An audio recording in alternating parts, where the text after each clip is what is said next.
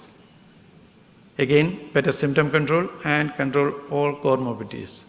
The comorbidity control, decrease the cardiovascular risk, decrease the AF burden. Patients who had a better lifestyle changes, weight reduction, correction of sleep apnea, these patients, even after ablation, they had more number of patients who were in sinus rhythm compared to those who are not following lifestyle measures. So even lifestyle measures, correction of risk factors, all have a significant impact on decreasing the AF burden and the cardiovascular endpoints. This was the ROCKET-IF study in the elderly population. The elderly population had the same benefit, reduction in stroke and systemic embolism as the general population. The bleeding risk was almost the same. See the fatal bleeding, 55% reduction in fatal bleeding, 20% reduction in residual bleeding. So whatever the benefit which was seen in the overall population was seen in the elderly patients also. SHAKEHEART study, again, the major bleeding, interstitial hemorrhage, ischemic stroke in the elderly population was in favor of rivaroxaban compared to warfarin. One way we can definitely reduce the risk of bleeding is to make sure that the patient does not take anything which will again contribute to bleeding, like unnecessary use of NSAID, if possible to avoid antiplatelets, control hypertension, avoid alcohol use. Patients with more than one of these risk factors had a 2-fold increase in the risk of bleeding compared to those without risk factors.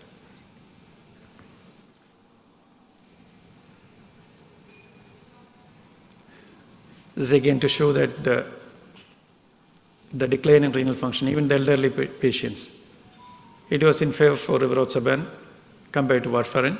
More than 30% decline in GFR, doubling of serum creatinine, acute kidney injury. All of them were statistically significant. The kidney failure, just almost there.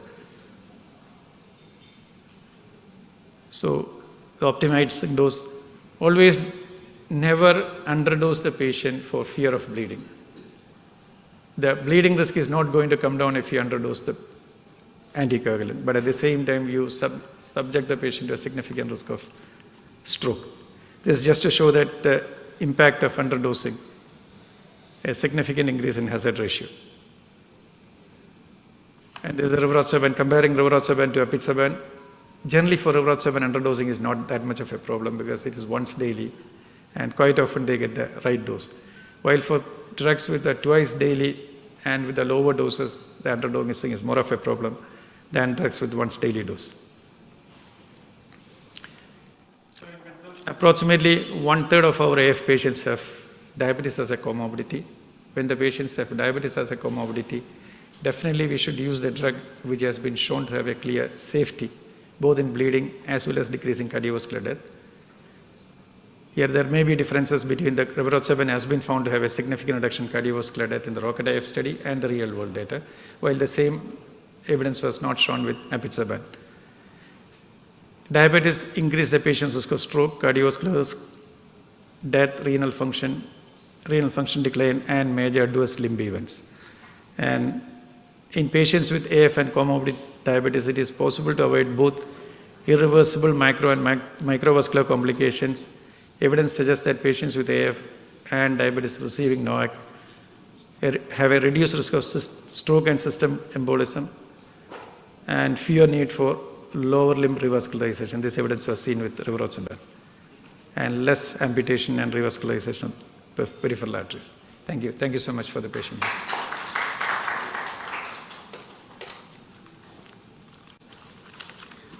Thank you, Dr. Joseph. It was an excellent review. Congratulations. If there are any questions on this important topic, please come forward. Since there are no more questions, I'll thank you and we'll proceed with the further. Thank you.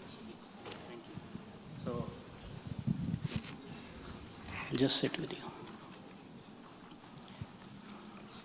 So our next speaker is is actually not physically available here.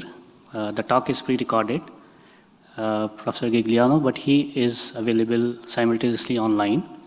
So I want to say hello to Professor Gigliano. Are you here? Are you there? Can you hear me? Can we connect with the professor? Professor Robert? Hello, good evening and good morning. Good morning for you. Yes, good evening to you all. Yes, thank you. Very nice to see you. And thank you once again for joining us. I have my colleagues in the panel, Dr. Abhay Pandey and Dr. P.K. Gupta, eminent cardiologists here. We have a number of attendees online and offline. And if you want to say something about this session up to now, you start with that and then we'll play your pre-recorded video. Well, first of all, thank you very much for the invitation, and I'm sorry I can't be there in person.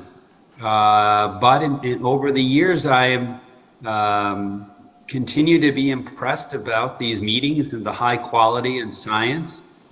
And I wanted to share this next topic because it describes what our research group has been doing. And one of my dreams is to bring these clinical trials to the Gulf and involve physicians and researchers and of course patients in the Gulf so we can continue in our learning about how best to treat cardiovascular patients. So I hope you all will enjoy this talk, which it's very quick overview, but 39 years worth of research from our clinical trials group.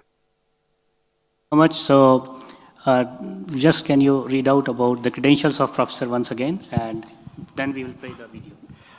Welcome, Dr. Robert. Dr. Robert is Senior Investigator of TIMI Study Group. He is a staff physician and of the Cardiovascular Division in Brigham and Women's Hospital, Boston. And he's a professor of medicine at Harvard Medical School. We welcome such a great personality amongst us. And our TIMI trials have been a guideline for us since last 30 years or so, 39 years.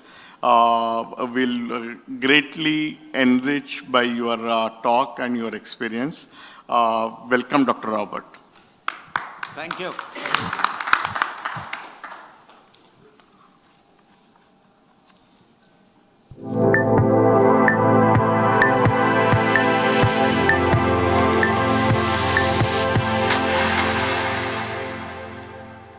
Hello, my name is Dr. Robert Giuliano. It's my pleasure to have accepted this invitation from Dr. Mittal to participate virtually in the 7th annual conference of the SHAKEHEART2023 meeting entitled Saving Deaths and Damages from Heart Attacks. I am going to be presenting a review of the TIMI trials at middle age. What have we learned in the last 39 years of clinical trials? Here are my relevant disclosures that are related to my work in clinical trials, teaching and consulting with various companies developing new therapies. And I have 3 objectives today: to describe the cardiovascular guidelines that are based on recommendations from prior TIMI trials, and then we'll go through the more recent studies, and finally end with a discussion of future avenues for clinical research. I'd like to start with this slide that summarizes the TIMI study group leadership, founded by Dr. Braunwald, and then for the past 10 years or so, run by Dr. Mark Sabatine. The group was established in 1984 by Eugene Braunwald and was initially committed to advancing the knowledge and care of patients suffering from acute coronary syndromes by performing clinical research. We've now broadened that out into more stable cardiac conditions, cardiometabolic disease, and lipids. We are the oldest cardiovascular clinical trial academic research organization in North America. Currently have 13 cardiologists, 10 statisticians, and over 70 operational staff. We've now designed and led more than 80 trials, the smallest being only 27 patients in a phase 1 study, and the largest over 30,000 patients, having enrolled nearly 500,000 patients to date. This is the list of our physician investigators, including half dozen senior investigators, and then a similar number of more junior investigators, and we continue to work with fellows and house staff and even medical students. Beyond the physicians, we see there are a number of other important groups that help support the trials, including a clinical events committee, a medical hotline, a biomarker and pharmacogenetic core labs. We also have used ECG and angiographic core labs in prior trials, a robust statistical group as well. And then on the operational side, we have project managers and directors, a quality assurance, regulatory, a safety desk, and then all the things you need to run a large organization, including folks in finance and accounting, et cetera. Of the 84 cardiovascular trials that have been performed by TIMI, 73 were completed, 11 are ongoing. You can see a broad variety of patient types, initially starting in acute coronary syndrome, but then moving into other fields, including primary and secondary prevention of more stable patients, diabetes, AF, heart failure, and thrombosis. The first TIMI trial was published in 1985 and compared TPA to streptokinase and showed that TPA was superior in opening arteries of patients that had an acute MI with an occluded artery, 70% versus 43% 90 minutes after initiation of treatment. And that was just one of the many lessons learned in the first 15 years at TIMI, which also relate largely to treatment of acute MI and subsequently non-ST elevation ACS, but lessons that are familiar to you now, like rating scales for bleeding and perfusion, information about fibrinolytic therapy, initially that TPA was superior to streptokinase, and then the safety and efficacy of bolus lytics, studies with better antithrombotics, such as enoxaparin, and better antiplatelet therapies. In the 2000 to 2009 decade, we focused our attention on several antiplatelet therapies, including clopidogrel, and as you'll see later, intravenous therapies. Enoxaparin was studied in a large fibrinolytic trial called Extract TIMI 25 and was better than unfractionated heparin. We studied intensive statin therapy post-ACS. In the PROVE-IT trial, a more potent thienopyridine prasugrel was first studied in Triton TIMI 38 in patients with PCI, and then we moved on to intravenous 2B3A inhibitors, which were shown to be effective, do have a risk of bleeding, and better used at the time of intervention rather than early and in a routine basis. Ranolazine is an antianginal that was effective to reduce the need for sublingual nitroglycerin in anginal episodes in non-ST elevation ACS patients, but did not reduce cardiovascular death or myocardial infarction. And these studies through 2009 led to a number of supportive information that are cited in the guidelines in the US here from 2013 and 2014. You see the fibrinolytic recommendations, enoxaparin, clopidogrel, prasugrel, beta blockers, an early invasive strategy, and high-intensity statin were all topics of trials that were studied at TIMI. More recently, since 2010, and I'll cover these in a little more detail, we've had a number of important studies in acute coronary syndromes, lipid lowering, and also other fields within the cardiovascular domain. Starting with antiplatelet therapy, the ELEVATE TIMI 56 trial was an important one to establish the dosing of clopidogrel, particularly in patients who were found to be carriers of a polymorphism that reduces the metabolism of clopidogrel to the active metabolite. Doses were studied ranging from 75 to 300 milligrams daily, and you see there were various blinded sequences done to maintain blind. In non-carriers, which is about 3 out of 4 patients in this study, 75 milligrams is effective to suppress platelet reactivity. However, if you have a heterozygous for the 2C19 gene, that decreases the conversion of clopidogrel to the active form, one really needs to give a higher dose, 150 to 225 daily, to achieve the same level of platelet inhibition. The rare patients who are homozygous cannot have suppression of clopidogrel even when given 300 milligrams daily. We're unable to suppress the platelet reactivity. Moving on then to post-acute coronary syndrome, a landmark trial called Atlas ACS TIMI 51 studied 2 low-dose regimens of rivaroxaban in patients after a recent ACS.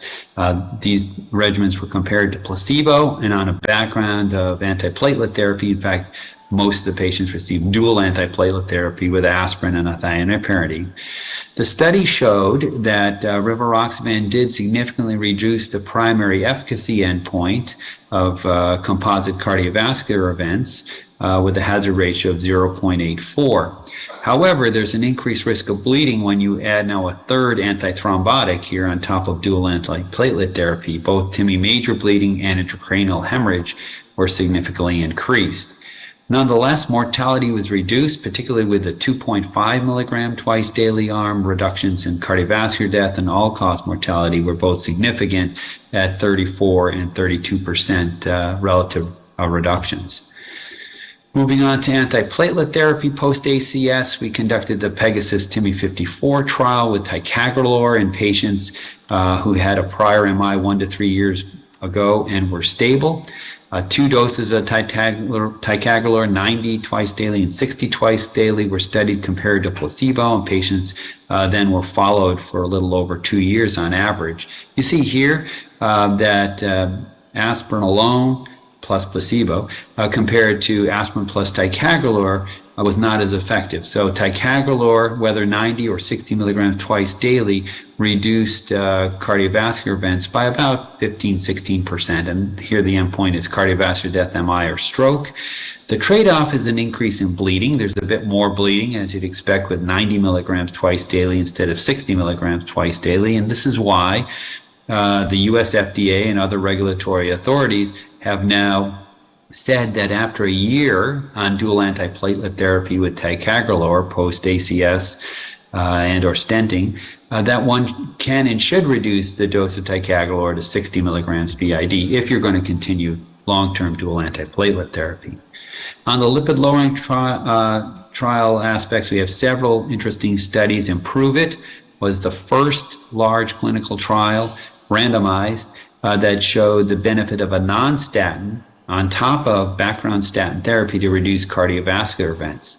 More than 18,000 patients post-ACS who had been stabilized were randomized to either placebo plus simvastatin or ezetimibe plus simvastatin, and they were followed over 16 years. Now, ezetimibe reduced the LDL by about 17 milligrams per deciliter. It also reduces total cholesterol and triglycerides with a minimal effect on HDL and C-reactive protein, only a half a milligram per deciliter. Nonetheless, this reduction led to a 2% absolute lower rate of a composite cardiovascular endpoint consisting of cardiovascular death, MI, unstable angina requiring hospitalization, coronary revascularization, or stroke.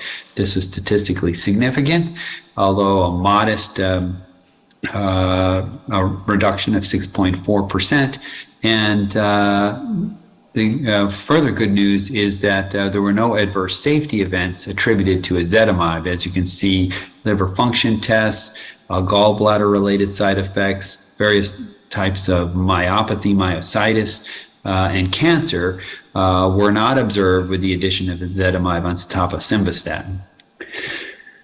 Now, moving on to even more potent lipid-lowering therapies, the FOYE trial was one of the large landmark studies with injectable PCSK9 inhibitors. Here, evolocumab was studied and compared to placebo in over 27,000 patients with stable cardiovascular disease. They all had to have an LDL of at least 70 or a non-HDL of at least 100 to be enrolled in the trial. And what we found is that, as expected, the LDL was lowered by nearly 60% with evolocumab. Cardiovascular events were also significantly decreased, and this is the first time this was shown with a PCSK9 inhibitor. The broad cardiovascular composite was reduced by 15%. The key secondary endpoint of cardiovascular death, MI, or stroke was reduced by 20%. Note that the achieved LDL in the evolocumab arm was less than 0.8 millimoles, or about 30 milligrams per deciliter. And we actually saw no floor to the benefit. Decreasing the LDL further was associated with progressively lower and lower event rates, and I'm showing here the curve for cardiovascular death, MI, or stroke. As part of the Foyer experience, also there was embedded within it a study called Ebbinghaus, which is a study of serial cognitive testing that were done, and we saw no change in the patients who were randomized to placebo over the nearly 2-year follow-up in Ebbinghaus. And similarly, no difference with evolocumab either compared to placebo or over time. So in Ebbinghaus, we showed that cognitive effects were stable with both the placebo and the evolocumab arm, with no treatment effect, and clearly no treatment difference here. In the field of diabetes, I'm going to highlight just one of our trials called DECLARE TIMI58, which was with the SGLT2 inhibitor dapagliflozin in patients with type 2 diabetes or with multiple risk factors. And it was compared to placebo with a follow-up endpoint of the triple cardiovascular composite of cardiovascular death, MI, or ischemic stroke. You see here cardiovascular death or hospitalization for heart failure was significantly reduced by 17%, and the broader major adverse cardiac events were reduced by about 7%, which does not meet statistical significance for superiority, but did demonstrate non-inferiority of dapagliflozin to a placebo. So in this trial, the predominant effect was on preventing hospitalization for heart failure. We also look closely at safety. You see reductions in major hypoglycemia, acute kidney injury, and also cancer of the bladder that I think has to do with detection bias. But the trade-off is that there were higher rates of diabetic ketoacidosis and genital infections. Remember that this SGLT2 inhibitors, like the others, decreases the threshold in the kidneys for spilling glucose into the urine. And we conducted one very large trial with an oral factor Xa and atrial fibrillation.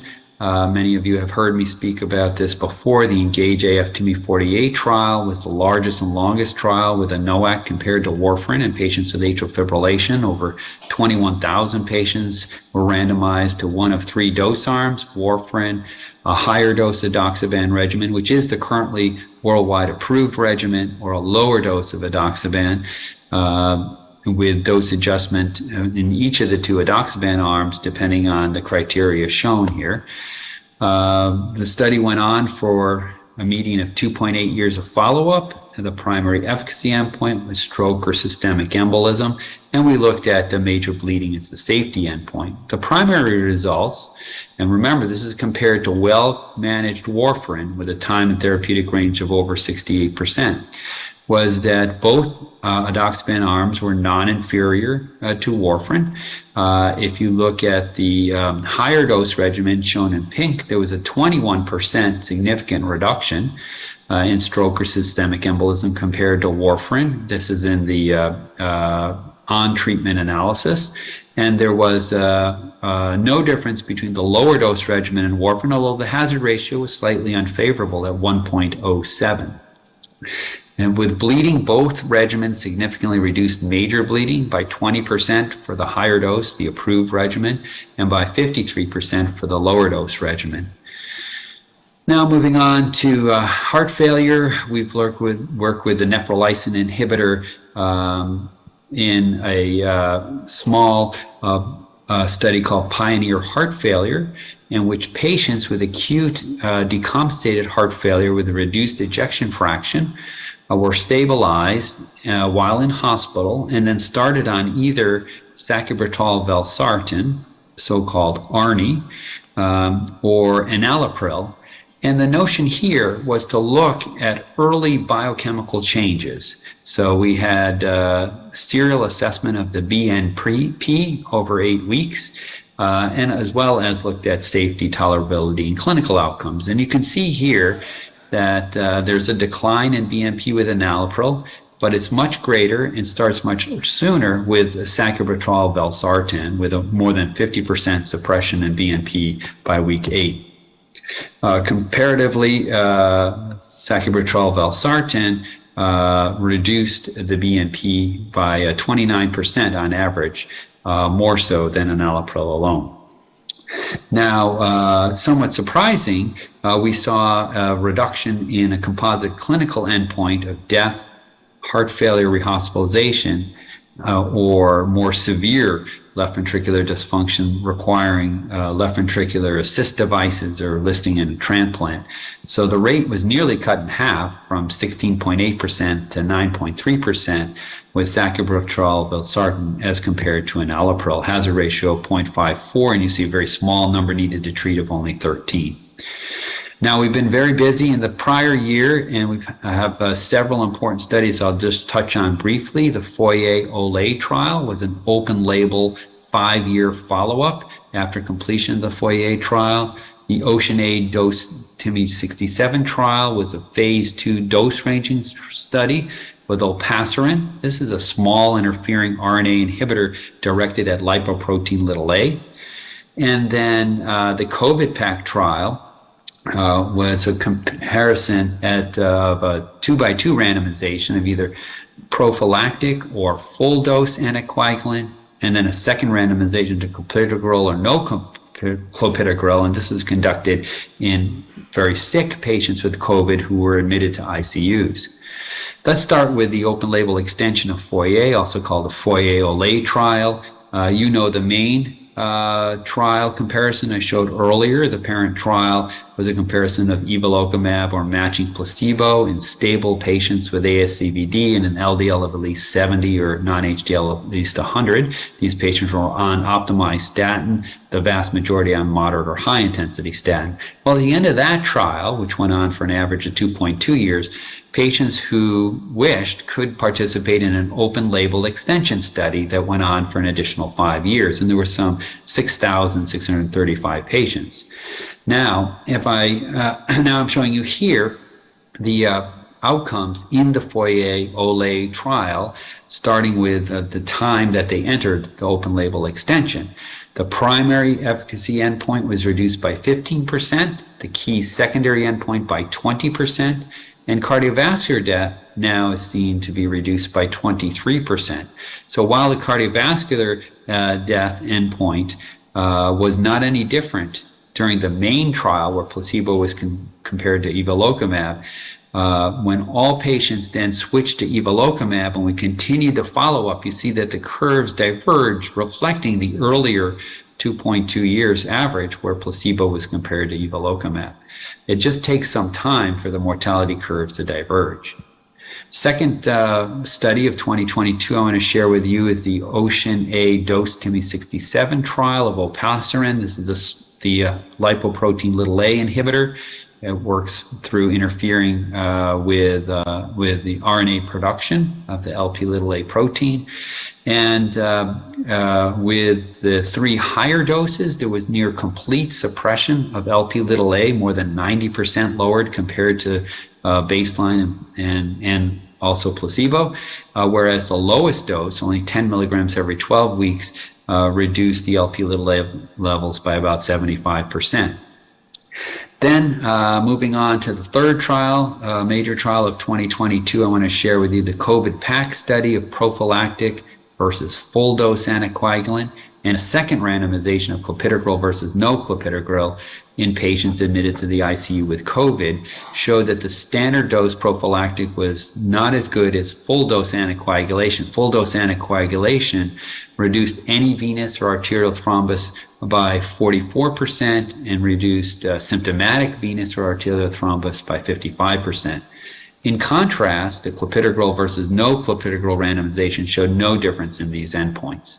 So we would conclude here that full dose anticoagulation should be used in patients admitted to the ICU with COVID. So I want to summarize then the first 70 plus TIMI trials with the following. These studies show how clinical trials represent a key step in the cycle of clinical therapeutics. They helped establish standards of care across the ACS spectrum and then moving on into other areas, including antithrombotics, anti-ischemics, lipid-lowering therapies, stable coronary disease, heart failure, and cardiometabolic syndrome. We have, as I mentioned, a number of ongoing studies, including trials with an RNA synthase inhibitor to PCSK9 in stable coronary disease, monoclonal PCSK9 inhibitor evolocumab, which was studied in patients with prior MI, stroke, and PAD. Now we're studying it in lower risk patients with no such prior history of MI or stroke. We continue our study with dapagliflozin, the SGLT2 inhibitor, now in patients with early acute heart failure in the hospital. Goldilocks TIMI 69 is a study of an interesting anti-inflammatory therapy that blocks the LOX1 receptor, and we're studying that in patients with MI and elevated C-reactive protein. We have an ongoing trial with a parenteral factor 11A inhibitor in patients with atrial fibrillation. It's a dose-ranging study of abelacimab. This is a monoclonal antibody against factor 11A. And then we have 4 ongoing trials called the CORE trial family. This is an antisense oligonucleotide directed against ApoC3. So ApoC3 is important in the pathway of formulating triglycerides. So these are in patients with elevated triglycerides. And we're seeing if this ApoC3 inhibitor is effective to significantly reduce triglycerides and perhaps have early benefits on reduction of fat, reduction of coronary atherosclerotic plaque, and of course we'll look at cardiovascular endpoints, although these are really phase 2 dose comparison studies. Garden TIMI 74 is a trial of a monoclonal antibody targeting GDF15 in patients with heart failure, for the first time now directly targeting this important marker. And Ocean A Outcomes TIMI 75 is a phase 3 study of olpasiran. Olpasiran is that small interfering RNA that we showed in the dose ranging studies, markedly suppresses Lp(a) levels. We're continue to innovate and make the trials better and more efficient. Amongst the strategies we're employing are to harness genetics and systems biology to identify optimal targets, to use more personal-based approaches based on biochemical, genetic, and imaging data. We're often studying more than one drug, trying to tailor the dose for a particular patient, and trying to incorporate adaptive, simpler procedures, including using social media and technology where possible. Of course, our goal is to, and remains to identify new treatments and bring these into the clinic. In some cases, we're extending indications of existing therapies. Sometimes we're testing new strategies or therapies, thereby providing new insights and changing the guidelines for care. The bottom line is we hope to improve outcomes for our patients.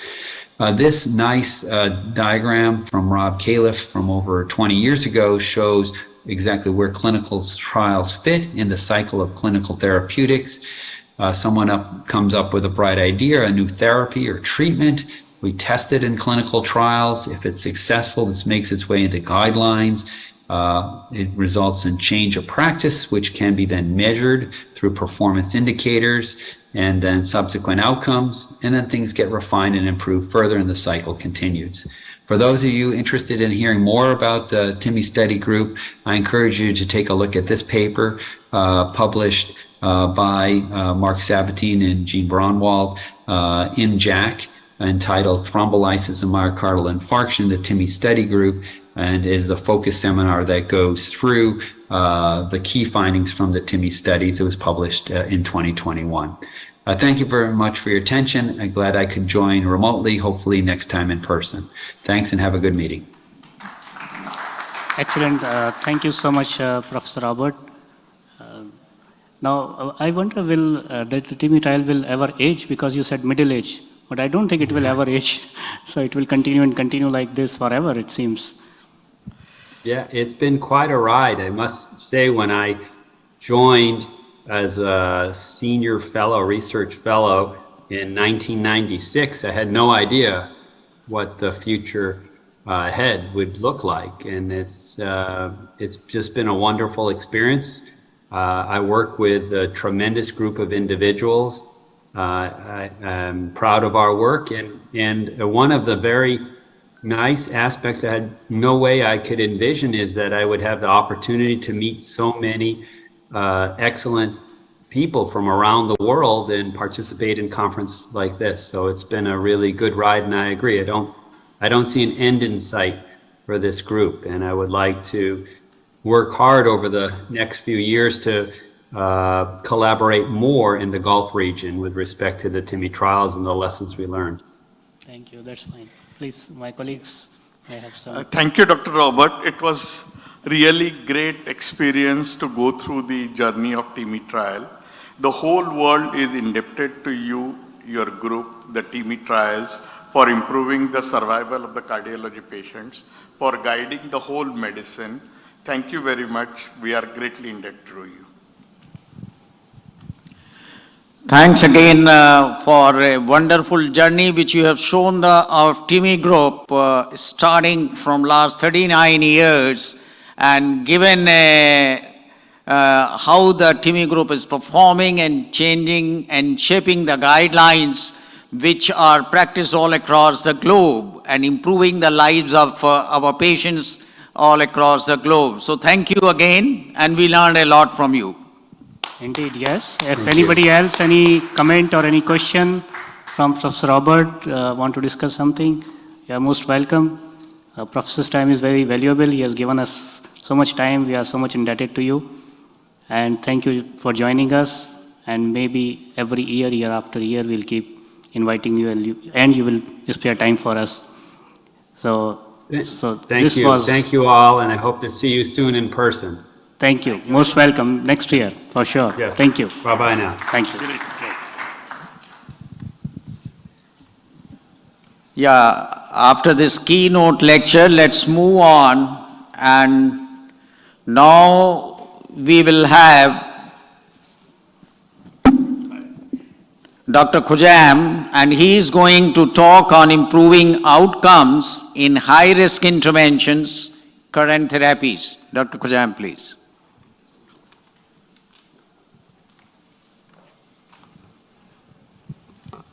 Good evening, ladies and gentlemen. It's my pleasure to attend and participate today in SHAKEHEART meeting. First of all, I want to thank Dr. Mittal for inviting me for this meeting. I'm always following this meeting since the beginning of the first meeting. So my talk, over a 15 minutes, I will speak about improving outcomes in high-risk intervention. What are the current therapies? Okay, so we are an intervention cardiologist. Every day we do coronary intervention, but not all the coronary intervention are simple intervention. Some of these interventions are complex, and complex PCI or complex intervention judged by many factors. So the factors that make the procedure complex, like the anatomy. So doing coronary intervention in multivessel coronary artery disease, in calcified arteries, left main artery, bifurcation, savannah vein graft, these are complex intervention, not simple intervention. Sometimes the complex procedure due to the factors in the patient that make the procedures complex, like presence of diabetes, cabbage patient, and the patient have cardiogenic shock, if the patient have acute coronary syndrome, renal impairment, or impaired left ventricular dysfunction.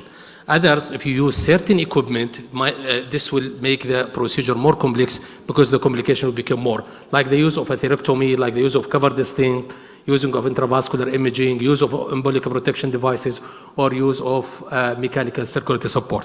So on the following slides, we'll see how we can make the intervention in complex cases to be done in the proper and optimized way. So we know before we start, we have to discuss with the patient the procedure. So what's the indication of the procedure, how we do this procedure, and we have to take the consent from the procedure. So we need to do what we call shared decision-making and informed consent. The physician, first of all, should inform the patient about the procedure and how to do it, and the patient should know about all the options allowed or all the options available to receive the treatment. And finally, all the physician cardiologists better to discuss the decision of doing complex coronary procedure with his friends or as a multidisciplinary team. Now, this slide probably summarize all the lecture. So the American Heart Association actually summarized the intervention in high-risk patient in this slide. So what they said, sorry, I want to return it back. Yeah. So what they said to reach the optimal treatment and to achieve the target in managing the patient with high-risk procedure, the access better to do BCI in both stable ischemic heart disease or acute coronary syndrome to do radial approach, because they found that at 30-day rates, there will be a decrease in the bleeding, vascular complication, non-fatal MI, and then major bleeding. The stent selection, the best in high-risk patient, actually not only in the high-risk patient, in all patients, but specifically for high-risk patient, that stent selection, the drug-eluting stent is much better than bare metal stent in reducing MI, restenosis, and the acute stent thrombosis. And finally, the intravascular imaging. But the level of recommendation in intravascular imaging only class 2A. So they recommend in high-risk procedure or in high-risk patient to do intravascular imaging like intravascular ultrasound or OCD. And the main benefit in these cases is mainly used in the patient who have left main disease to see the morphology and the size of the artery. Sometimes we need it to see the mechanism of stent failure, the lesion preparation, stent sizing, and evaluate the complication. Despite it is the level of the recommendation in these cases is only class 2A or even 2B, they found that in compared with the angiographic guided BCI at 3 years, if you use intravascular imaging like intravascular ultrasound or OCT, there will be decrease in MACE, target vessel revascularization, and target lesion revascularization. So despite the recommendation, not that too much, but usually we need it in most of the cases. Now, one of the, as shown by the first slide, one of the factors that make the procedures high complex is the presence of the calcium or the calcified coronaries. Why the calcium is considered as a high-risk procedure or high-risk patient? Because the presence of the calcium impaired the stent delivery, it decreased the stent expansion, and it increased the malapposition and the stent symmetry, particularly when you fail to pre-dilate or properly prepare the lesion before you put a stent. So also it increased the procedure complication, because the heavily calcified artery, you need to use some of black modification technique, or you need to go higher with the pressure. You might complicate it with edge dissection and perforation, and also it increased the rate of stent thrombosis and restenosis. Stent thrombosis mainly due to stent under expansion, and the stent restenosis because usually in most of these cases you fail to expand or oppose the stent to the wall. So later on, after 6 months, the patient will come with an stent restenosis. And we know one of the causes of recurrent stent restenosis is malapposition or under expansion due to the presence of the heavy calcification. Now, there are many trials, and one of these trials actually is Horizon MI and acute coronary syndrome, acute coronary calcium. They enrolled quite large number of the patients, almost 7,000 patients, and they compared the death, the cardiac death, MI, and target lesion revascularization and MACE. It was very high. This complication was very high in the patient who have severe calcification in comparison with the patient who have moderate or low calcification, which it is actually logic. If you have more calcium, so definitely the complication is high, and the morbidity and mortality both of them will be high. Now, this is a very busy slide, but it's simple. We can simplify it. When you want to manage the patient who have heavily calcified coronaries, simply look to the 3 points. So the first point, look to if in the angiogram there is a severe calcification, immediately go to the step 2.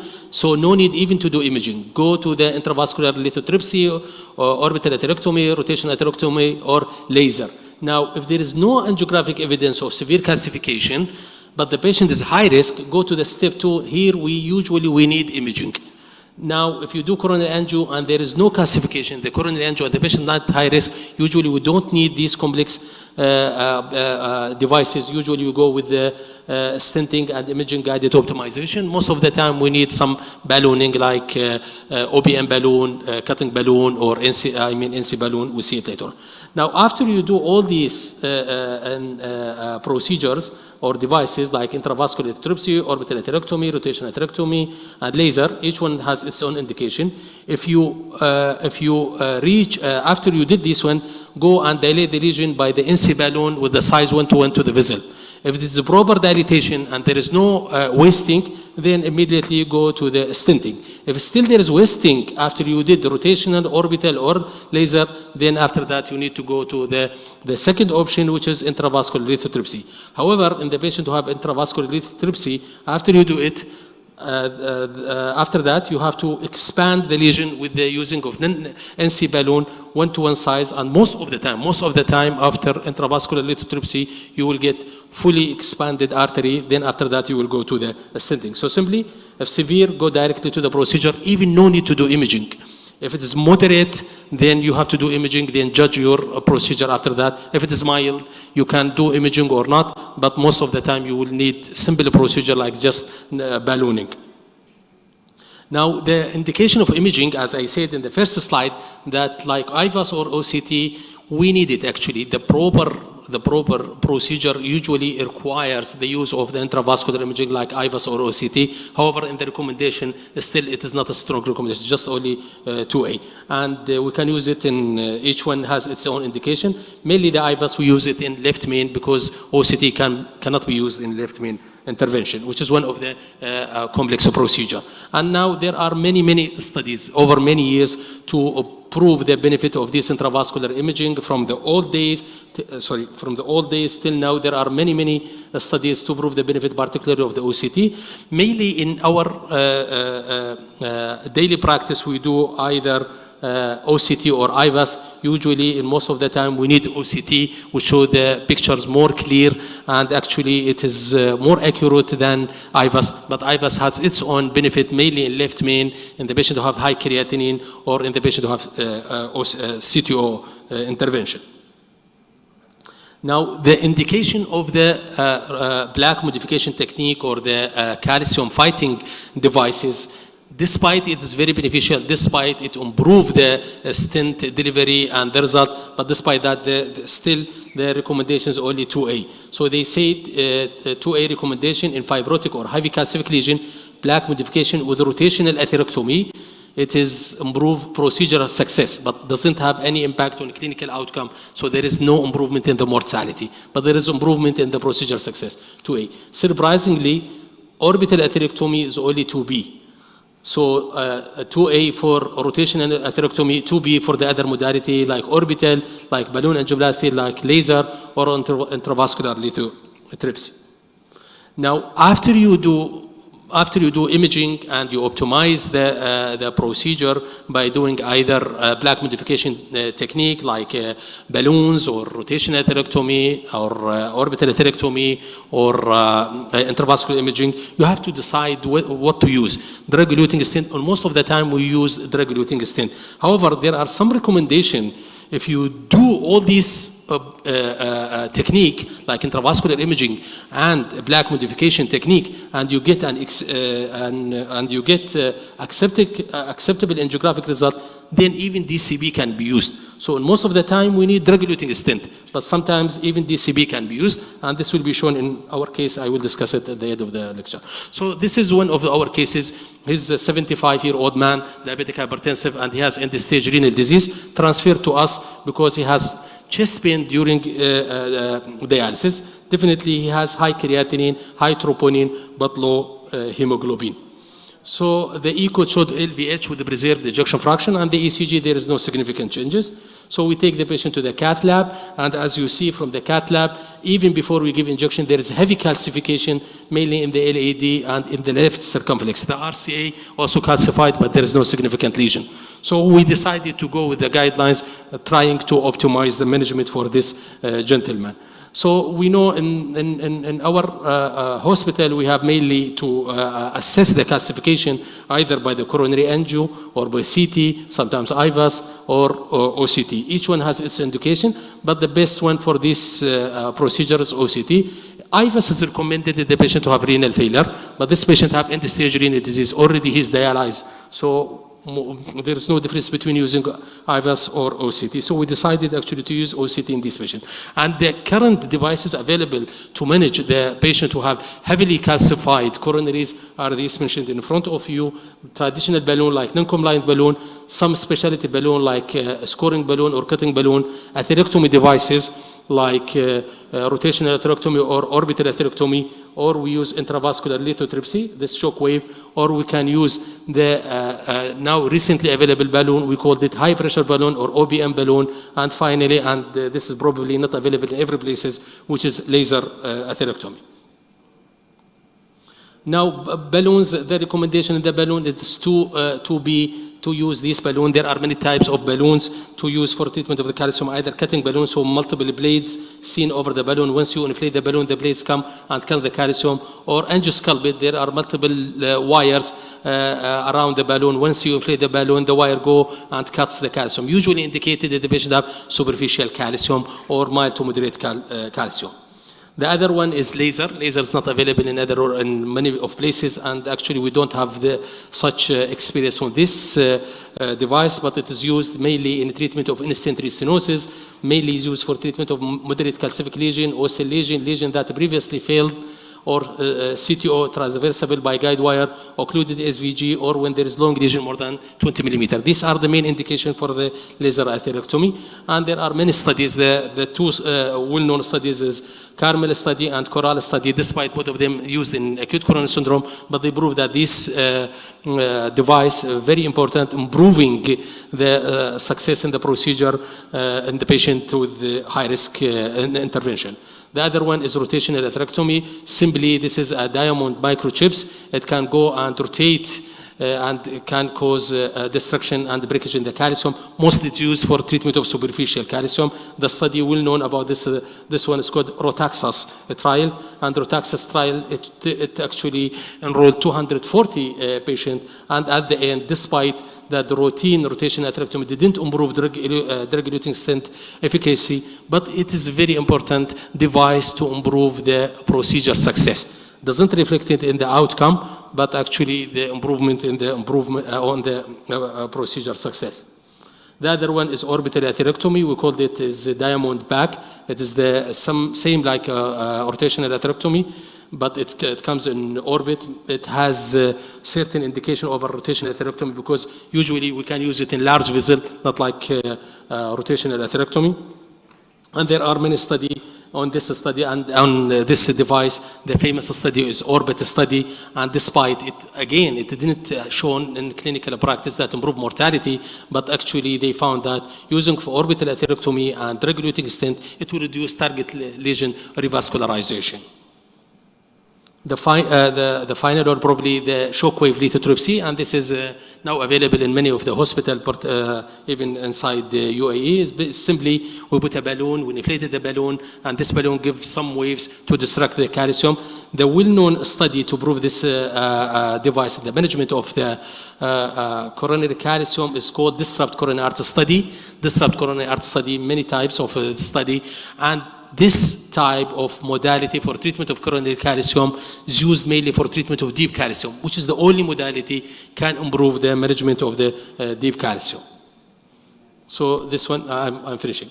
So we did OCT, and OCT showed heavily calcified. Then we did rotational atherectomy, and we put drug-eluting stent proximity, and distally drug-coated balloon, as I mentioned in the guidelines, and this is the result in the LAD. It is a nice result. Then we went to OCT post-procedure to optimize our finding. Then we went to the left circumflex. Left circumflex was quite complex, so we used rotational atherectomy, cutting balloon, then shockwave balloon. At the end, we could improve the vessel lesion and use drug-coated balloon because there is a lot of calcium. We couldn't dilate it. So summary, the calcium is one of the enemy. We find it every day. We have to have all the tools to improve the outcome in this patient. Thank you very much.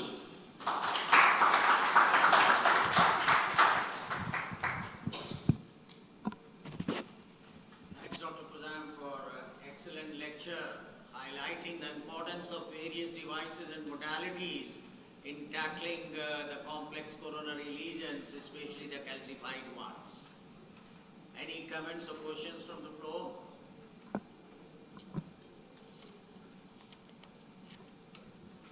If no one, then certainly we would like to thank you. Thank you very much. Thank you. Thank you for the excellent presentation. The next lecture is also will be webcast. It is pre-recorded, but Dr. Praveen Chandra is already available, so you can introduce Dr. Praveen Chandra. We can say hello to him. Yeah, the next lecture is again online, and it would be given by Dr. Praveen Chandra. He is cardiologist and chairman of Interventional Cardiology, Medanta, Gurgaon, India. And he is going to talk on aortic and mitral valve interventions, when, how, for whom. Good evening, Dr. Chandra. Please. Yeah, can you see us? Good evening. We can't hear you, but we can see you. Okay, can you hear me now? Yes, very well. Okay. Great, great. Okay. Welcome, Dr. Chandra. Welcome. Thank you very much. I heard you were here last week, few days before in Dubai. Oh, yes. Yeah, we missed you narrowly. Yeah. So, very nice. Thank you so much for accepting to be the faculty year after year. And you have been available in person also several times. So, hopefully next year we'll see you in person. So, with me is Dr. Abhay Pandey and... Welcome, Praveen. Yeah, I think thank we you. know each other since 1992 when we joined SHAKEHEART Institute. You have achieved great, and we welcome you, and we will be enriched by your great talk. Welcome, Praveen. Thank you. Thank you, Dr. Pandey. Welcome, Dr. Chandra. Please go ahead. Okay, so the talk is already recorded. So somebody has to start that.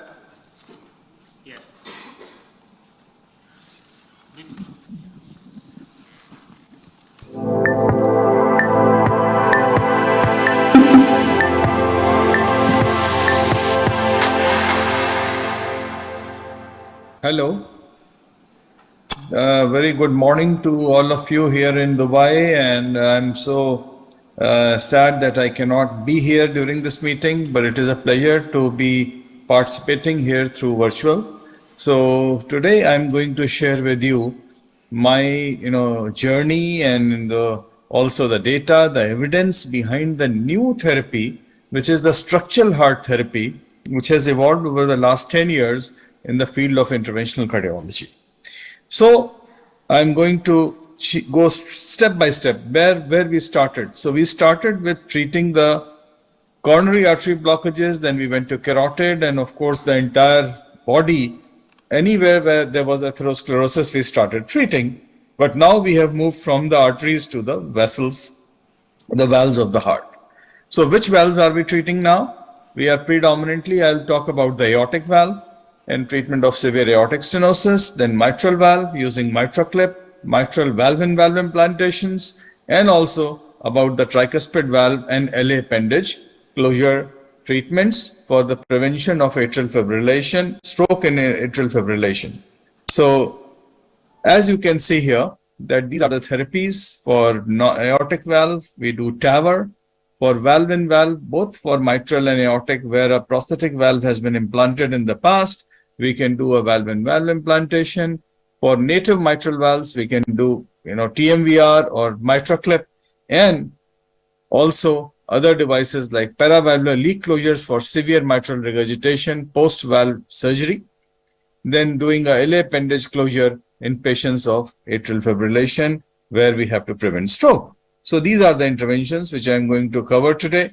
And luckily, we started this journey quite early, and it's about 10 years now. And you can see that we have crossed more than 400 TIV procedures, several TMVR procedures, tricuspid valve replacements, MitraClip procedures, and PVL closures. So how does it stand as of today? So the state of TAVR is really gone to a tremendous momentum, and this has been given the big push to the structural heart therapies. And you can see that lot of publications have come up where there are randomized trials, there are registries which have been done worldwide. So the status is that, we have successfully studied TAVR across the spectrum of risk. And what are the risk patients? Initially, we started with the extreme surgical risk patients where the risk of surgery was very high. In these patients, we started putting TAVR valves and we started getting, good results in those patients. And then we were so, happy and enthusiastic that we said, okay, if it works in very high surgical risk, why can't it work in high surgical risk patients? So from the very high, we went to the high surgical risk patients. Again, these studies, the partner one study and the core valve pivotal trial showed that there is a very good results compared to surgery in these patients. And then with the success in the high surgical risk patients, we moved to the intermediate surgical risk patients. Again, these studies were done, published in NEJM, both with the balloon expandable valve and the self-expanding valve, and showed that this therapy works in intermediate surgical risk patients also. And then, of course, lower risk patients also were studied and showed that the all-cause mortality or disabling stroke was absolutely comparable and good results at the end of 24 months. So you can see here that the entire spectrum of these patients with these outstanding clinical results, TAVR has rapidly implemented across the globe. But certainly, I will not say that every patient has to be done. We have to select patients generally above the age of 60, 65 years. But sometimes we have to do in younger patients also if the surgery is not possible. And you can see that, this is the projection which came in 2016, and now we have already surpassed those projections worldwide. And these are the various other trials which were done in the low surgical risk patients also, again showed outstanding clinical results in these group of patients. And now we can even do these valves because typically we do it from the femoral artery, but now we can even access it through the carotid arteries, to the subclavian arteries, and through the transcaval approach also. So various approaches have been developed, and here you are seeing that we are doing a transcarotid access, which again is a very simple access, not very difficult at all. The procedure takes about 45 minutes or so to complete, and then the routine and closure of the carotid access is done without a problem. So where are we and where are we going? So basically, as you can see here, so you can see that now a large spectrum of these patients, even patients with moderate AS and LV dysfunction, valve in valve, where the valve has already been implanted, asymptomatic severe aortic stenosis patients, and also now sometimes in severe aortic insufficiency, if surgery is not possible, TAVR is being done in these patients. So we are expanding the indication of TAVR, which is transcatheter valve implantation in many patients who are suffering from aortic valve disease. So moving from the aortic valve disease, now we are also treating mitral valvular heart disease. And as you can see here, the echo here in this patient, she is an elderly female who had a bioprosthetic valve earlier in the mitral position, which is now failing. So generally these bioprosthetic valves fail in about 10 to 12 years time. And then at that time, doing a second surgery becomes difficult. So in these patients now, it is a very simple approach. The hospitalization is only for 2 days. And then the patients can be discharged the very next day, and the results are really outstanding. And here you can see that in this patient, we are doing a valve-in-valve implantation where another valve is being implanted into the previously surgically operated valve. And these results are quite predictable, very, very safe, and very effective. And the patients are generally discharged very quickly these days.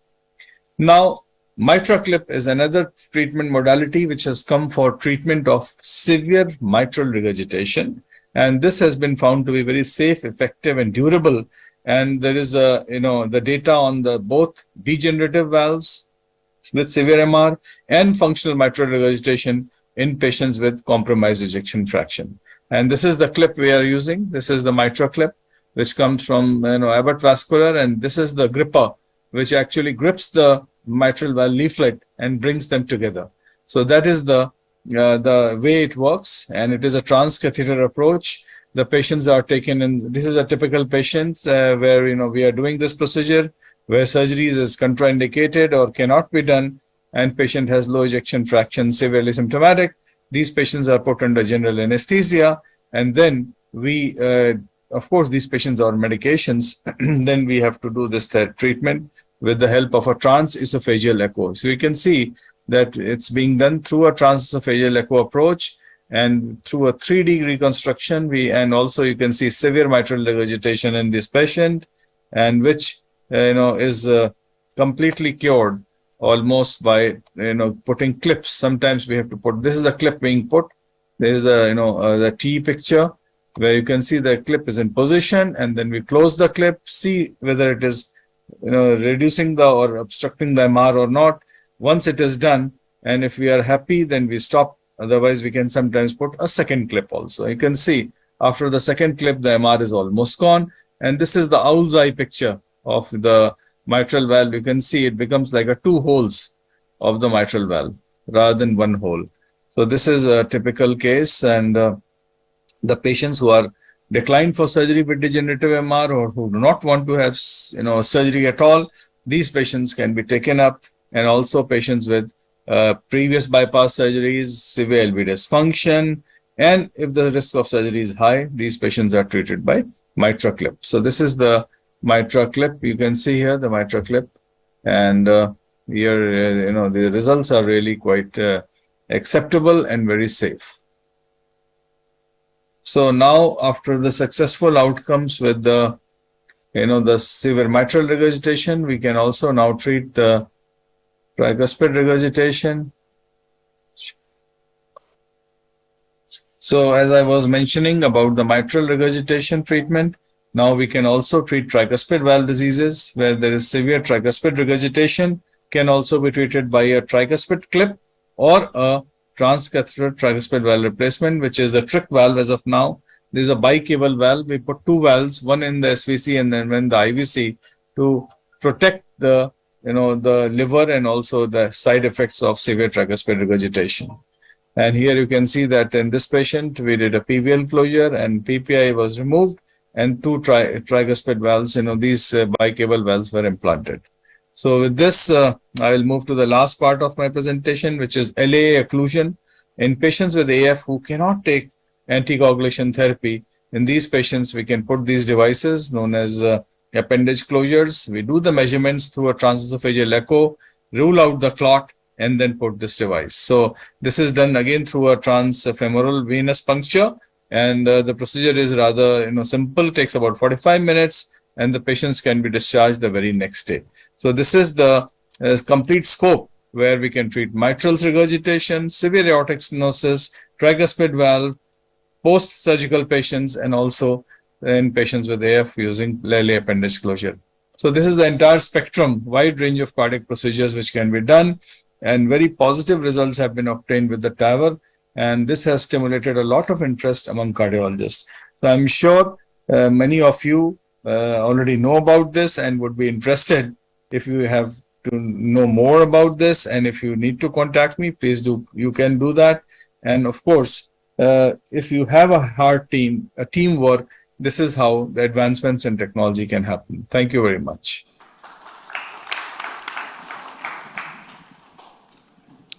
Thank you very much, Dr. Chandra. As usual, you gave a very nice, good glimpse of the spectrum of procedures which are structural heart interventions, which are not commonly done everywhere. These are only in select centers at the moment because you need to have a proper training expertise and you have to have a number of cases. So now, henceforth, where do you see the surgical role of aortic valve replacement at this point? Because even the low-risk patients are now included in the trials and have been proved to be effective. Just one moment, may I ask the organizers also to include Dr. Fayaz Shaul, welcome him from USA for the discussion. He is also online. So, good morning, Dr. Shaul. Good morning, can you unmute yourself? Hey, good morning. Yes, hi. So we are discussing here about structural heart procedures, and the spectrum, and I put forth the question that where is the role of surgical aortic valve replacement in the current era? Are you asking a question to me or to Dr. Chandra? To both Chandra, of you. by the way, First, Dr. Chandra you will have an reply, and excellent talk. then you give your thoughts. Okay. So thank you very much, Brajesh, and it is a pleasure to see Dr. Shawl also today. Of course, one of the most experienced cardiologists in this world, I must say. Absolutely. And regarding your question, I think surgery is still there. I mean, of course, the aortic valve for all patients of severe aortic regurgitation, definitely surgery is the first choice. Only it is done when the surgery is contraindicated. And we have done, of course, a few patients with pure aortic regurgitation, but that only in very select circumstances. And in patients with aortic stenosis, in those patients who need a Bentall procedure, who are undergoing a bypass surgery and aortic valve replacement, they still undergo aortic valve replacement, and young patients. So young patients are still undergoing aortic valve replacement surgery rather than TAVR procedure. But beyond 65, I think this has become the procedure of choice for patients with severe aortic stenosis if anatomy is conducive. Yeah, Dr. Shawl. I think I agree basically what Dr. Chandra has summarized, but I think in my institution, if somebody is young and has a bicuspid aortic valve and is heavily calcific, both annulus and leaflets, they have a high risk of complication. And if they have associated aortic root enlargement, especially with new guidelines, 5 centimeter aortic root will need also, as Dr. Chandra rightly said, a Bentall procedure where you replace the entire root. But I would say majority of the people really now will undergo TAVR. We have a new TAVR leaflet called Resilia, which is helpful in younger population because we believe that valve may last longer, as we have seen with surgery with this new Resilia valve. But overall, really, I think the structural numbers are going high, as Dr. Chandra rightly said, and I think surgery is going to be always there, and it's heart team management. But definitely, the TAVR is really revolutionized structural heart disease. What about the bicuspid aortic valve? So, where do you take it now? We do bicuspid aortic valves, especially in their 60s. If they have a good anatomy, they don't have aortic root enlargement. But there are some, Dr. Chandra can tell you, there are some older population we see bicuspid. They're not tricuspid. So you can do them so long they're not too young, they're not heavily calcific, especially leaflet and annulus, and there's no aortic root enlargement. Yes, we can do bicuspid. Yeah, thank you. Anybody from the attendees audience, any comment in this or any question related to? So I would ask one more question from Dr. Chandra. This mitral valve repair, what we call mitral clip or any other interventional repair for mitral valve, should be considered as a bridge therapy? Or how do you rate it, in a patient with moderate to severe MR symptomatic? Yeah, that's a good question, Brajesh.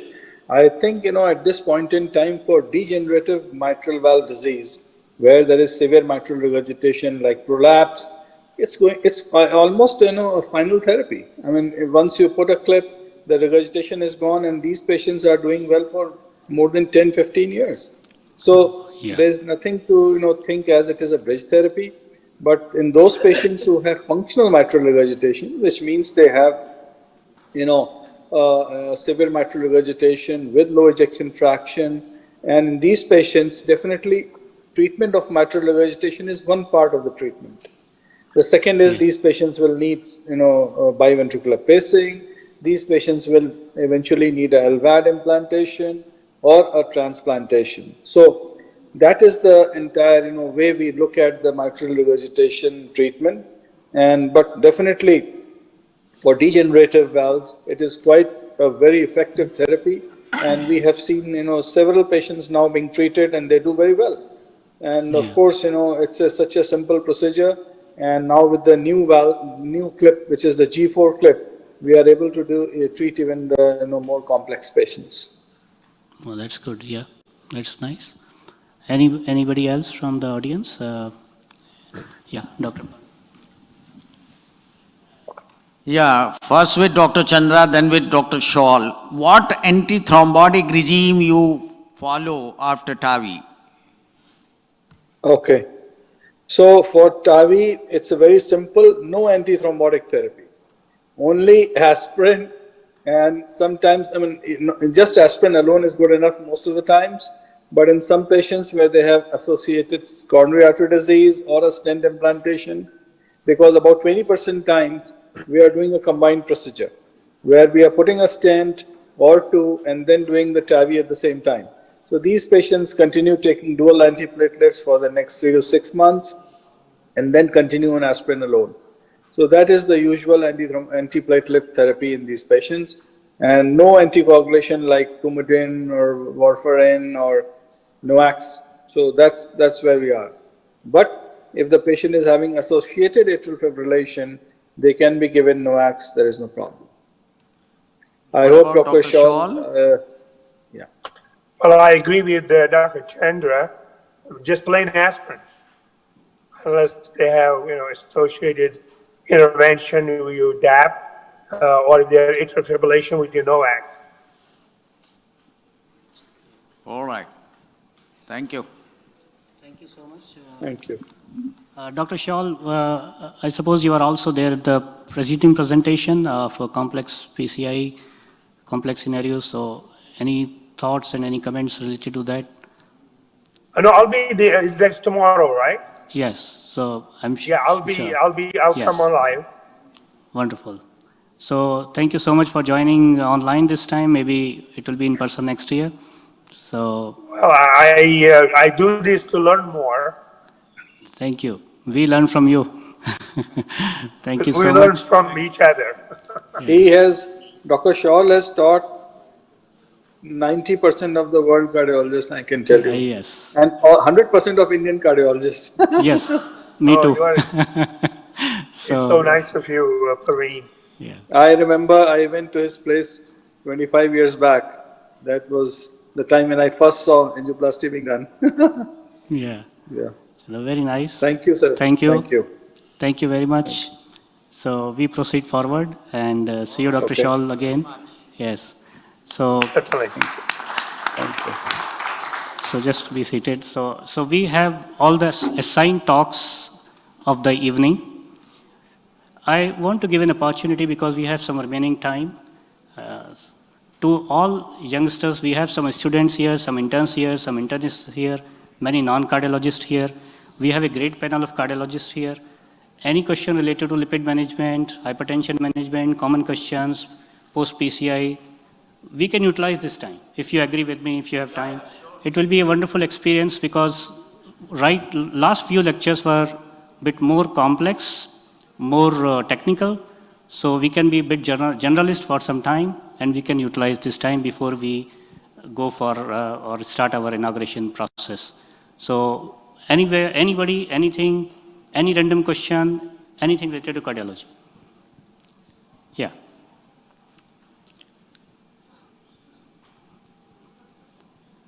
So, yes. If none of you ask, then I will ask many questions from my colleagues. I have many questions for which I have doubts. So, my question is about the lifestyle management and lipid management. When you say that when you are doing more exercise, lifestyle management, how far we can reach the reduction of cholesterol without medicine? Even though cholesterol medicine is part of that, but how much contribution we are contributing to the patient with only the lifestyle management? Do you have any statistics, data only in the lifestyle management? Dr. Mishra, you also join here. It will be good. Yeah. So,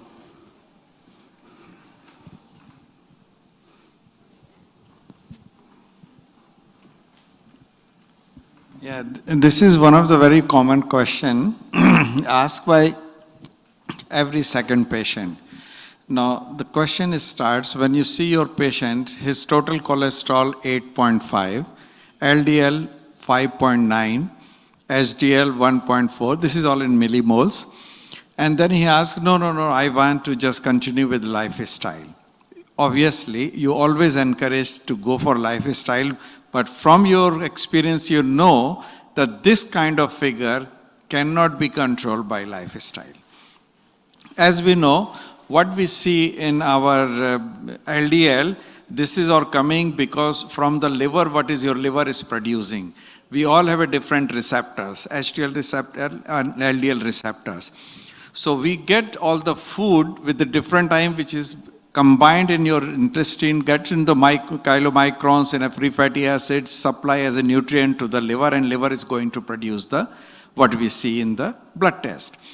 Now there is in this kind of figure is some element of genetics. So they must be having a LDL receptor, not as much as they can give LDL control or high LDL or low LDL, depends on your LDL receptors. So definitely lifestyle works. But if somebody has a total cholesterol 5.6, 5.7, LDL of 4, lifestyle can control it easily. Somebody who comes with you with the total cholesterol of 7.5, 8, you know there is a familial contribution is there. They must be having some familial hypercholesteremia. Their lifestyle will work, but probably half of them you can bring it down, half then they will need ultimately medication. Actually, diet and exercise can affect to 10 to 15%. If our goal of reduction of cholesterol is more than 15%, we have to have a combination of diet, exercise, lifestyle changes, and medicine. Because whatever you do, more than 15%, none of the studies have shown that lifestyle changes can affect the cholesterol. So this is an important thing. It is a group treatment, diet and exercise in the initial stage, but diet, exercise and medicine to be followed lifelong. Yeah, whenever you get a patient, as you ask for lifestyle, one thing one has to remember that we are not treating numbers. That's a very important fact. We are not treating LDL, we are not treating blood pressure 170 by 110, or we are not treating HbA1c of 8.5. We are treating patient. So the step 1, assess the global cardiovascular risk of the individual. How much is the risk? And depending on that risk, how much should be his LDL goal? That's step 2. Once you have decided this should be the LDL goal, then the third component you have to think how much reduction you can achieve by lifestyle and how much have to be supplemented by statin, which statin, what dose can lead to that goal, right? On an average, lifestyle can give you a 20% reduction. Because if you look into the cholesterol homeostasis, 20% comes from the diet and 80% comes from the liver. So the step 4 is once you have implemented lifestyle, you have selected the statin and the dose which you can achieve, then after giving it, follow it. Because the statin, every patient does not behave in the same way, and it's multifactorial depending upon the genetic background, depending upon NPCL receptor, PCSK9 receptors, LDL receptors, so many things. So there's a lot of inter-individual variation. If your patient has achieved, then maintain that regime. Don't down titrate, because you have achieved that LDL goal on that particular regime, right? But if you are unable to achieve on that, if you are using moderate intensity statin, and you can go to high intensity statin if your patient is able to tolerate. If on maximally tolerated dose of statin, still you are unable to achieve the goal, the next comes non-statin therapies, in which we have got now ezetimibe, bempedoic acid, and PCSK9 inhibitors. And of course, now the phase 2 study has shown that the oral PCSK9 inhibitor has shown a promise of reduction of 50 to 60% of LDL. But that's a phase 2. We have to wait for more data on it. So this is the way one has to go when you are looking for dyslipidemia. And as already highlighted by Dr. Brajesh earlier, that once you have achieved the LDL goal, the next goal is non-HDL, which is total cholesterol minus HDL is the non-HDL. Non-HDL goal is 30 milligram more than LDL goal. Suppose your LDL goal is 70, the non-HDL becomes 100, right? So once you have achieved the non-HDL goal, then another topic was there to look for residual risk contributed by so many factors. One was LT-lipid, another was inflammation, and another is multiple other risk factors. So that's the way one has to go around. Thank you. Yes.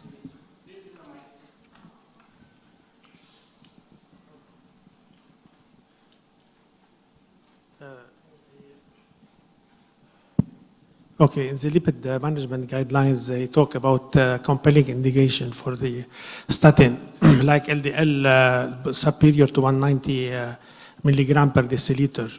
So this is the case where we should start statin, irrespective of course, on top of dietary and lifestyle modifications. And there's also the secondary prevention issues like diabetic patients, which are considered a CAD equivalent, and also patients who had coronary artery disease, if acute or chronic. These cases are compelling indication for statin. Now afterwards remains the patients which doesn't have CAD or diabetes or LDL more than 190, which are classified according to the cardiovascular risk at 10 years, between 0 and 10%, which are the low risk, the intermediate, and the high. So I think this, what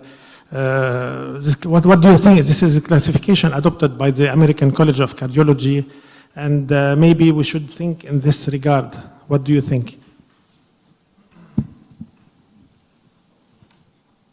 Yeah, I think if you are getting a patient of FH, if you are getting a patient in secondary prevention, there is no question of waiting for starting statins. It has to be started at a go. Along with, of course, lifestyle intervention is the basic. That's the basic line. On top of that, you have to take care of lipid-lowering therapies and try to achieve the goal. Now, coming back to the classification of 7.5 to 19.9 and beyond 20 is the high risk. All patients who crosses the line of 7.5 should be on statins. Intermediate risk should be on moderate intensity statin, and high risk should be on high intensity statins, depending upon which statin dose they are able to achieve their goal, right? That's about that. If a diabetic have got beyond 40 years, he has to be on moderate intensity statin, in spite whatever the risk is. If a diabetic has got target organ damage in the form of albuminuria or multiple risk factors, he might even require a high intensity statin. And also there is a subpopulation of 7.5 to 10 intermediate risk. We should do a calcium score which separate those who will receive a statin from those who will be managed by dietary changes. And also maybe it was also described in the guidelines, this less than 10 but more than 7.5 at 10 years of risk. Between 5 to 7.5, there are so many factors. If you take any score, if you just take example of ACC-AHA atherosclerotic CVD risk score, right? If you take in that there are a lot of factors which contributes to risk are not included. Just giving a simple example of family history. So the basic principle is, suppose his risk is 5, right? And he has got a positive family history, his risk becomes 7.5. So family history itself multiplies by 1.5. And being an Indian, if you look into the Southeast Asians, again you have to multiply by 1.5. So the risk in Indians, the classical Indian phenotype is thin limbs, a little bit belly, beginning of insulin resistance, characterized by atherogenic diabetic dyslipidemia, low HDL, high triglyceride, small dense LDL particles, which are highly atherogenic. So Indian develops insulin resistance as a BMI of 22. So you have to take so many factors. No risk calculator is complete. So overall, whatever the assessment is, according to that, the patient should be treated. You see, in general, it is very strongly recommended that when the child enters the school and when going from school to college, these prevention should start at that time, without any calculation of risk, without anything. These very strong recommendation, these things should come in a curriculum for a child to understand in class 10 and class 12 what is healthy lifestyle, what is health, and how should they live. Because the healthy lifestyle has a tremendous role to play in their future atherosclerotic ASCVD. This is at public health level. At the public health level, but at clinical level, the assessment of the, as Dr. Gupta was saying.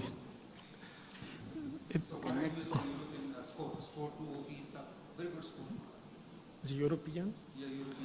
So next area of interest, we have another 5 Mittal, minutes. 1 second. Yes. See, the European American score is not really valid for our region.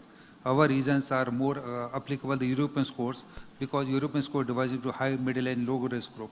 Our UAE is considered as like Egypt, high risk groups, and the new scores were published in 2021. See, the risk population across the world changes as the population profile changes. For example, if you take the risk of for pretest proliferative coronary artery disease, they change dramatically. 1975 Diamond Forrester, they increase the scale. If you apply to this population, to current population, everybody's got coronary artery disease. The newer data which published last 10 years show very clearly the risk for having obstructive coronary artery disease is far more lower than the old traditional score they say. The same thing with the preventive scores. 2013 scores of American colleges are no more valid in the current era.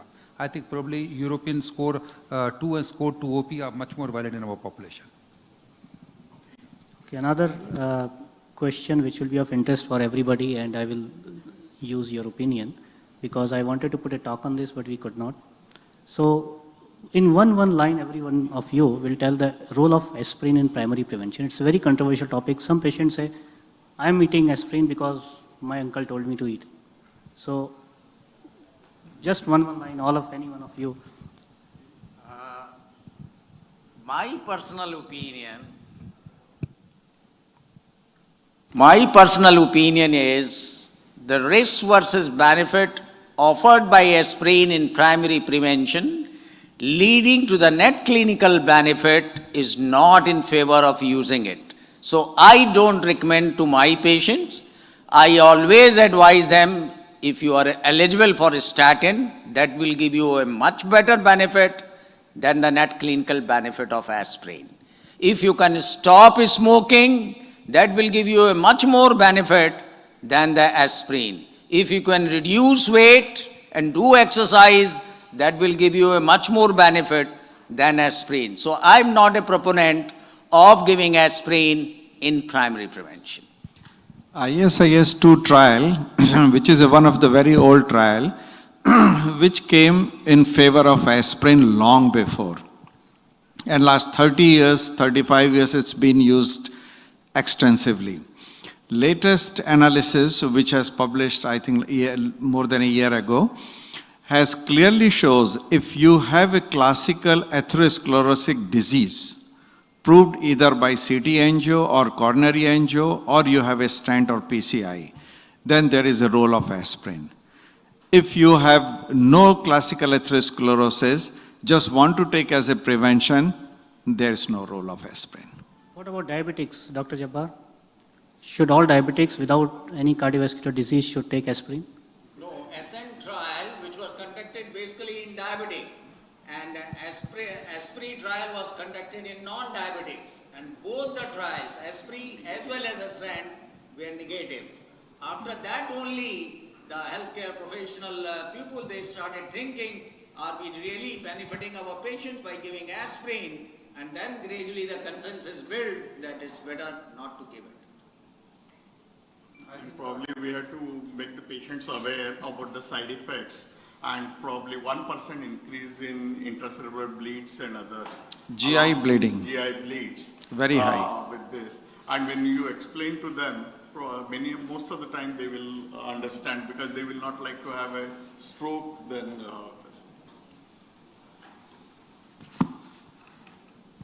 Any other comment? One last very quick question from you, which has always eludes me.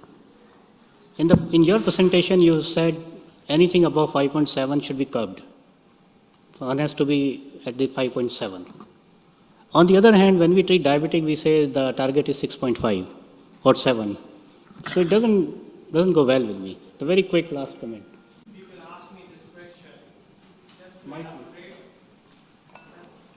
6.5 was for those who are diabetic. Yes. And this 5.5 is for those who are pre-diabetes. So total difference in the starting point. If somebody starts at 10, you don't aim for 5.5. It will be difficult to achieve even 7. But if you start at 5.8, what a big deal to get 5.5 and prevent the problem. Somebody is 6.6, you call him diabetic, then what should be the target?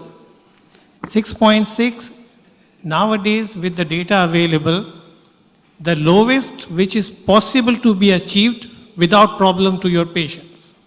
So even if I usually ask, is 7% enough? And the new data with the new molecules is coming, if you can get your mother or father to 5, you won't, you will. Unless there is hypoglycemia or weight loss or something. So now we are learning that glycemia is a continuous curve.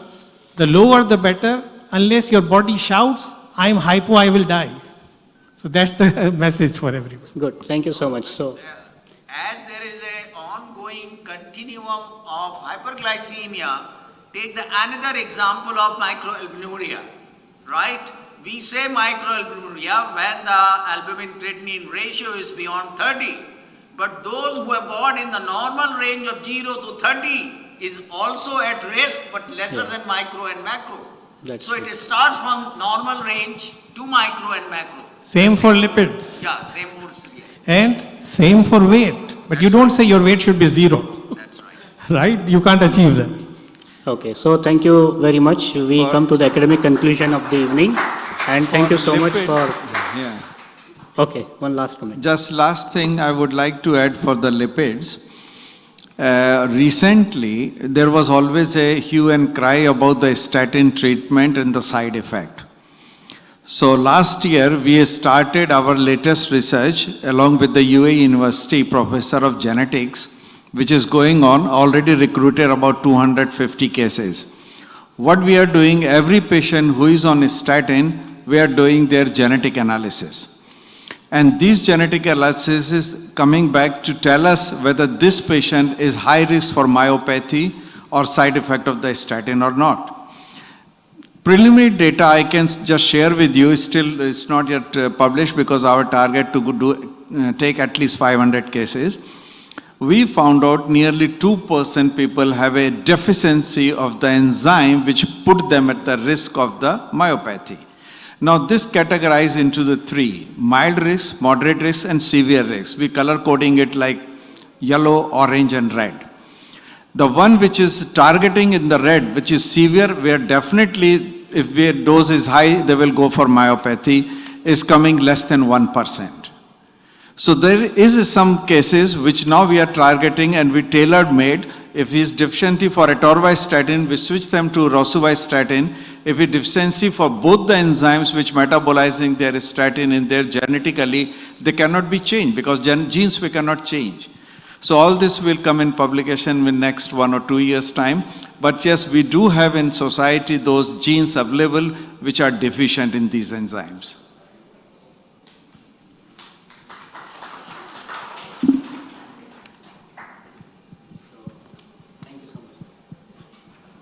So please bear with me end of the day, last 10 minutes. It's a very brief, little formal kind of inauguration ceremony.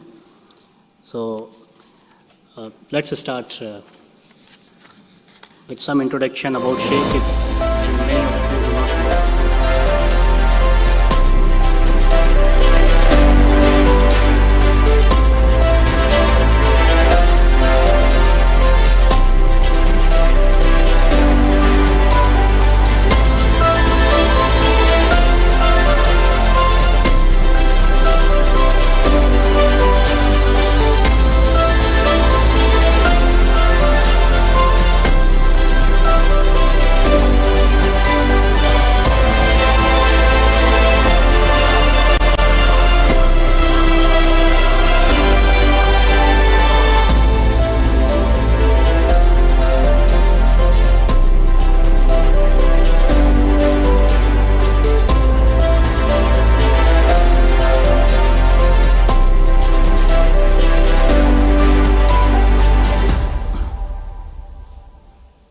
Thank you.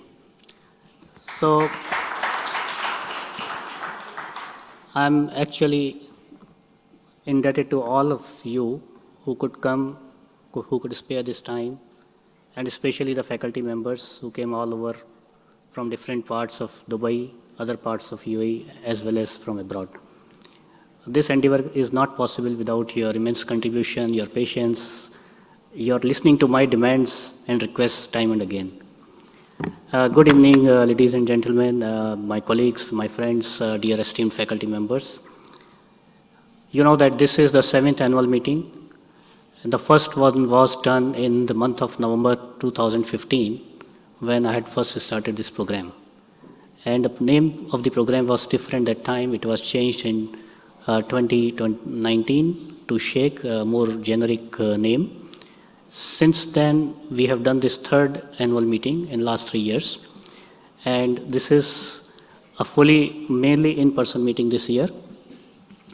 If you see the immensity of the program, that in this 7th symposium, we have 2 days long proceedings.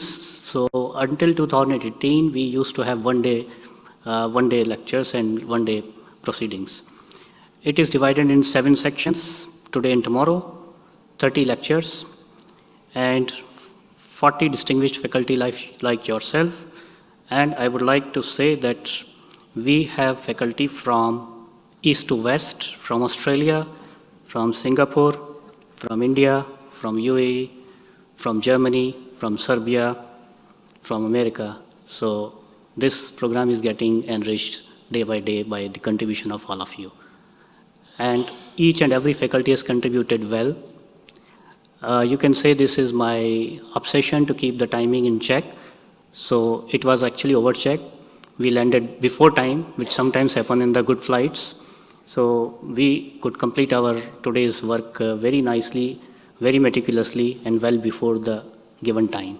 So thank you, all of you, for contributing this time management as well, because all of you did contribute to it. Everybody followed my request to maintain the timings. This evening, we are also supposed to be having Dr. Marwan Al-Mullah, CEO of Dubai Health Authority, who could not show up in person. But this particular activity today is in partnership or association or collaboration with Dubai Health Authority. We have already got the approval as well. Also, the patron of Shake, Dr. Azad Mupen, who is the chairman of STDM Healthcare, he could not join in person, but he has sent his message, which is for 3 minutes.